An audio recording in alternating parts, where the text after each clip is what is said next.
अचलपूर शहरातील चौधरी मैदानाजवळील शहीद भगतसिंग उद्यानाची दुरवस्था, उद्यानातील कथित गैरप्रकार, साफसफाईचा अभाव आणि सौंदर्यीकरण न झाल्याच्या निषेधार्ह सामाजिक कार्यकर्ते दिनेश चंदेले आणि शिवसेना महिला आघाडीच्या शहरप्रमुख पूजा गवर यांनी अचलपूर नगर परिषदेचे नगराध्यक्ष व मुख्याधिकारी यांना निवेदन सादर केले आहे।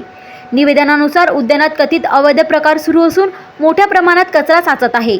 त्यामुळे परिसरात अस्वच्छता वाढून नागरिकांच्या आरोग्याचा प्रश्न निर्माण झाला आहे।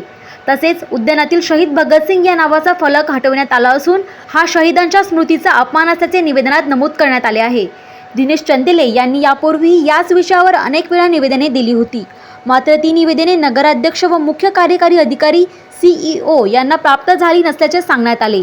हा प्रकार हास्यास्पद असल्याची प्रतिक्रिया व्यक्त करत प्रशासनाच्या कार्यपद्धतीचा निषेध म्हणून मुख्याधिकारी व मुख्य कार्यकारी अधिकारी यांना प्रतिकात्मक स्वरूपात बेशरमचे फूल देण्यात आले।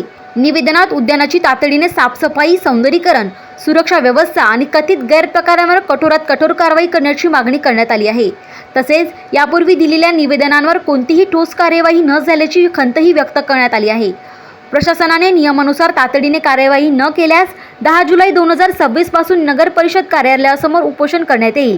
त्यानंतरही प्रश्न निकाली न निघाल्यास तीव्र लोकशाही मार्गाने आंदोलन छेडण्यात येईल असा इशाराही दिनेश चंदेले व शिवसेना महिला आघाडीच्या शहरप्रमुख पूजा गवर यांनी निवेदनाद्वारे दिला आहे।